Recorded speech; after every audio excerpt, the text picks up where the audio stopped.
O comercial da Pepsi pega fogo no cabelo? Pega fogo no cabelo. Você sabe dessa? E o tratamento disso é um tratamento que é Como foi essa história? Então, na verdade, palavras do próprio Michael também. Que foi um contrato absurdo de grana, não era? Então, na verdade, na época, ele tava negociando com a Quaker. E aí, ele queria a Quaker porque ele gostava dos produtos Quaker e a Quaker ia dar uma puta grana. Sim. Só que o empresário, na época da turnê, o empresário era o Don King. E o Don King falou, não, você não pode fechar com a Quaker porque... É o mesmo do Tyson, do Tyson, que era meio um cara duvidoso. Que o Michael coloca... Todos nós achávamos ele duvidoso, mas eu fui voto vencido. E o cara chega e fala, não, você não vai fechar com a Quaker porque eu já fechei com a Pepsi. E era menos grana. E o Michael ficou puto, e aí tinha que gravar propaganda. E aí tinham as normas de segurança. Naquela época a gente tá falando de...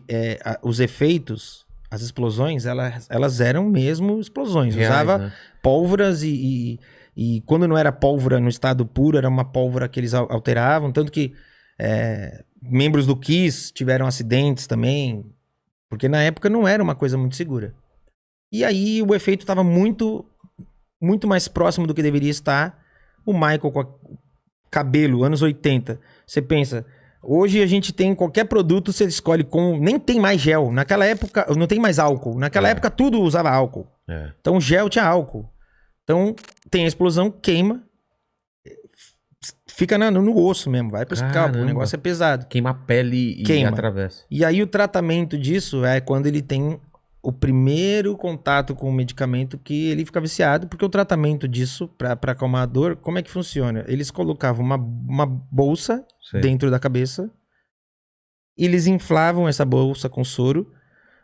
Esse processo de inflar faz com que a pele produza pele nova. Eles podem tirar a pele queimada, junta a pele nova. O quê? Então é um processo demorado e que fica ali, cara. Então você imagina você conviver com essa dor. Então, e aí ele recebe uma indenização. Essa indenização inteira, ele cria um hospital, que existe até hoje, Centro de Queimaduras, Michael Jackson. Só que a Pepsi, por conta desse comercial, por conta do comercial que deu errado, a Pepsi desponta em venda. E aí a Pepsi chega e fala, não, a gente vai te pagar a indenização, vai te pagar um cachê a mais e vamos bancar mais a sua turnê. E aí é quando ele faz a última turnê com os irmãos. Essa época a Pepsi tava muito mais famosa do que a Coca, cara. Vendia mais, ela vendia mais. Cara. Tanto que quando o Michael se foi, a Pepsi fez uma campanha de agradecimento ao Michael. Porque a Pepsi reconheceu que o Michael posicionou a marca Pepsi em muitos países ao redor do mundo por conta da personalidade dele. Essa parceria deles durou 10 anos. Foram 3 turnês. Então, foi uma parada... Foi uma parada, tipo, como a gente tá falando, se você fosse escrever história... Mas que louco, né? Você vê como os pontos vão se ligando por causa... É o que você falou. Por causa dessa queimadura, ele começou a tomar o remédio que ia ser o problema lá na frente. Que ele se livrou, mas, cara... Não tinha como saber, né? Você se livra e aí você volta, e aí você livra. E aí o mínimo... Porque aí você fica mais sensível à dor. E ele sofreu outros acidentes depois. De dança? De dança. Tem um acidente que ele sofreu, ele já tava livre já... Cara, ele já tava livre já há muitos anos. Foi o período que ele ficou mais livre de medicamentos.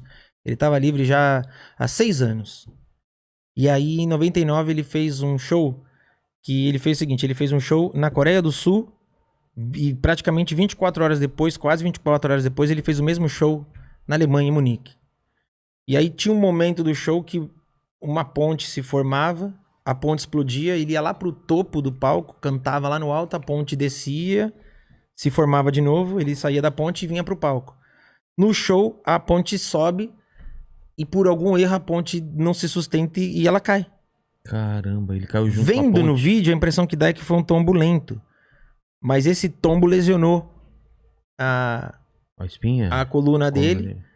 E ele sobe no palco. Você vê que os movimentos já são mais contidos. Era a penúltima música. Então ele já mais contido. Faz a última música. E aí dali ele já sai carregado. E aí é até uma outra história que você fala, olha como a gente não pensa. O cara tava lá em Munique, na Alemanha, e os 2 primeiros hospitais, que eram os mais próximos, negaram receber O Michael, porque eles falaram, nós não temos estrutura pra receber Michael. Porque se o Michael vem pra cá, automaticamente vem 2.000 fãs pra porta. E não temos estrutura. Não temos como receber. Então, a gente não pensa, né, nesses outros entraves da vida do cara. E aí ele volta a se viciar. Caramba. Esse lance do dia a dia... O vício dele sempre foi em relação ao remédio, nunca droga mesmo. Não, nunca droga. Cocaína, essas coisas. Não. Sempre remédio. E aí, obviamente, que... Cara, devia ter também ter não tem uma cobrança. É isso que eu ia falar, não tem uma confirmação. Em nenhum lugar eu achei uma confirmação a respeito disso. Mas eu não duvido que houvesse remédios pra se manter magro.